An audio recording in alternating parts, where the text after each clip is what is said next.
Oke, pertama makanan masuk dalam bentuk TG, kolesterol dan fosfolipid.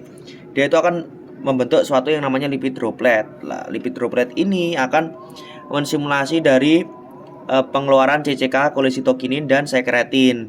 Lah, efeknya dia akan mensimulasi dari bile sac untuk keluar dari kandung empedu. Bile sac ini yang memecah dari vesikel ini, vesikel lipid droplet ini menjadi vesikel yang lebih kecil lagi. Jadi ntar dia menjadi vesikel yang lebih kecil.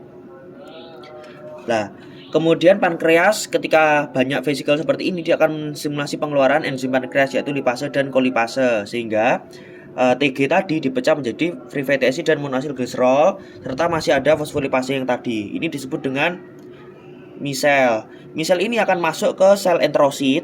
Ini masuk ke sel enterosit. Dia itu akan dibawa ke retikulum endoplasmik kasar. Free fatty acid sama 2 monoasil gliserolnya tadi dibuat menjadi TG.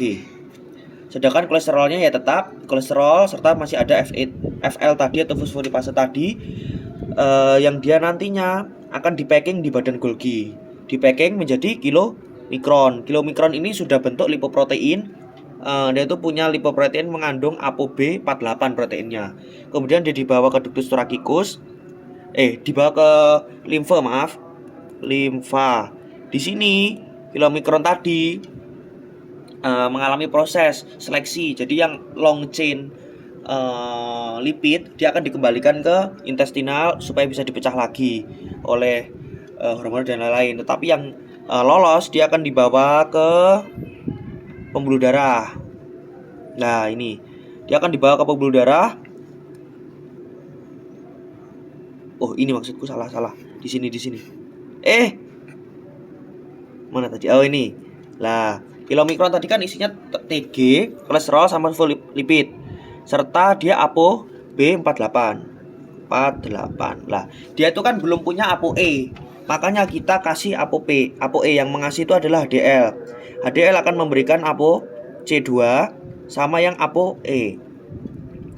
Sehingga dia menjadi kilomikron yang sudah sempurna itu yang memiliki ApoE C2 sama 48. APO C2 itu akan berikatan dengan LPL.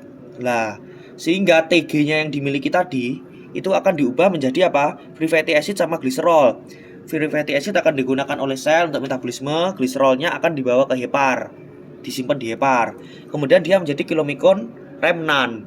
Kilomikron remnan ini tadi kan dia masih punya ApoE kan? Dia akan dibawa ke hepar. Ini hepar ya. Dibawa ke hepar sehingga sisanya tadi kolesterol sama fosfolipid itu bisa masuk ke hepar. Lah, ini gliserol yang tadi dari lipid juga masuk ke sini. Gliserolnya dia akan berikatan dengan free fatty acid di dalam hepar, dia akan membentuk TG. TG, kolesterol sama fosfolipid tadi digunakan untuk membentuk VLDL atau VLDL itu very low density lipoprotein. Lah, VLDL ini akan dibawa ke sirkulasi lagi. Nah, sama seperti tadi, VLDL itu tidak mempunyai ApoE sama ApoC2, sehingga HDL akan memberikan APO tersebut. Kemudian dia yang C2 akan stimulasi dari LPL seperti tadi, prosesnya sama. TG-nya akan dipecah menjadi gliserol sama free fatty acid. Kemudian dia akan menjadi IDL.